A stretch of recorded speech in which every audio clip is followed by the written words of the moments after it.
আসসালামু আলাইকুম, সবাইকে রমাদান মুবারক। কেমন আছেন? আশা করি ভালো আছেন। আর আমি আল্লাহর রহমতে অনেক ভালো আছি।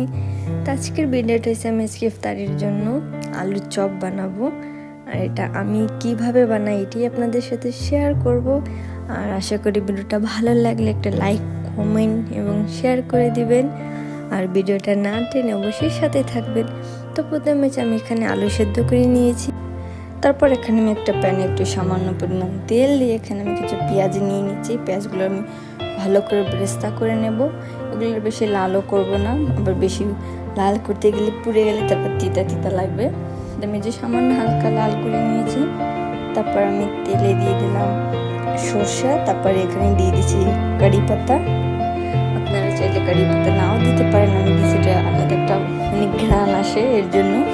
তারপর এখানে আমি যে আলু দিয়ে দিলাম, এটা হচ্ছে আমি আলুর চোখা বানাই নেব প্রথমে, মানে সব কিছু দিয়ে তারপর এখানে আমি একটু হলুদ, তারপরে লবণ দিয়ে দিচ্ছি। এখানে দিয়ে এটা ভালো করে একটু মাখাই একটু ভাজা ভাজা করে নেব।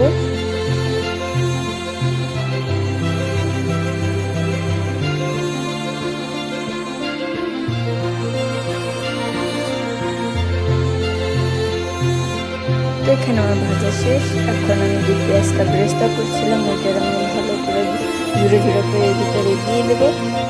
দেওয়ার পরে এটা আবার ভালো করে মিক্স করে নিলাম।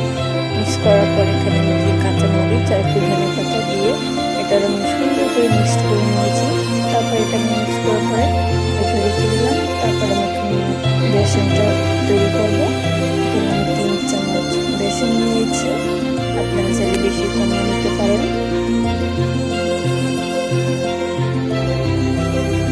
তারপর বেসনের মধ্যে আমি একটু হলুদ, লবণ আর মরিচের গুঁড়া দিয়ে দিলাম। তারপর এটারে ভালো করে একটু মিক্স করে এটার পানি দিয়ে আমি একদম ঠিক করে গোলাবো, বেশি পাতলাও না ঘন না, যেটা একদম ঠিক হয়।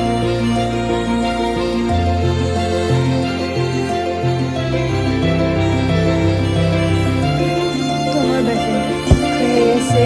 আমি একদম সিমের উপর করেছি, বেশি পাতলাও না আর একদম ঘনও না, একদম পারফেক্ট। তারপরে সেটা আমি সাইডে করে রেখে দিয়ে আমি আলুর যে টিক্কিগুলো বানিয়ে ফেলছি আগে দিয়ে। তারপর আমি এখানে একটু প্যানে তেল দিয়ে দিলাম। এখন আমি তেলে বেসনগুলো একটু ডুবিয়ে আলুকে এখানে ভেজে নেব ভালো করে।